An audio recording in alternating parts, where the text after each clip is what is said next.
2 Peter chapter 2. But there were also false prophets among the people, even as there will be false teachers among you, who will secretly bring in destructive heresies, even denying the Lord who bought them, and bring on themselves swift destruction. And many will follow their destructive ways, because of whom the way of truth will be blasphemed. By covetousness they will exploit you with deceptive words. For a long time their judgment has not been idle, and their destruction does not slumber. For if God did not spare the angels who sinned, but cast them down to hell and delivered them into chains of darkness to be reserved for judgment, and did not spare the ancient world, but saved Noah, one of 8 people, a preacher of righteousness, bringing in the flood on the world of the ungodly, and turning the cities of Sodom and Gomorrah into ashes, condemned them to destruction, making them an example to those who afterward would live ungodly, and delivered righteous Lot, who was oppressed by the filthy conduct of the wicked. For that righteous man dwelling among them tormented his righteous soul from day to day by seeing and hearing their lawless deeds.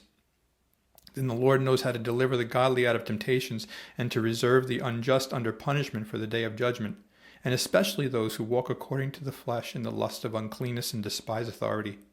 They are presumptuous, self-willed. They are not afraid to speak evil of dignitaries, whereas angels who are greater in power and might do not bring a reviling accusation against them before the Lord. But these, like natural brute beasts, made to be caught and destroyed, speak evil of the things they do not understand, and will utterly perish in their own corruption, and will receive the wages of unrighteousness as those who count it pleasure to carouse in the daytime. They are spots and blemishes, carousing in their own deceptions while they feast with you, having eyes full of adultery, and that cannot cease from sin, enticing unstable souls. They have a heart trained in covetous practices, and are accursed children. They have forsaken the right way and gone astray, following the way of Balaam, the son of Beor, who loved the wages of unrighteousness. But he was rebuked for his iniquity. A dumb donkey speaking with a man's voice restrained the madness of the prophet. These are wells without water, clouds carried by a tempest, for whom is reserved the blackness of darkness forever. For when they speak great swelling words of emptiness, they allure through the lusts of the flesh, through lewdness, the ones who have actually escaped from those who live in error. While they promise them liberty, they themselves are slaves of corruption.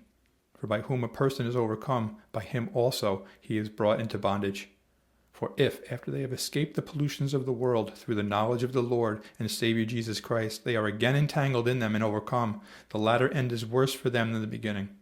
For it would have been better for them not to have known the way of righteousness than having known it, to turn from the holy commandment delivered to them. But it has happened to them according to the true proverb, a dog returns to his own vomit, and a sow having washed in her wallowing in the mire.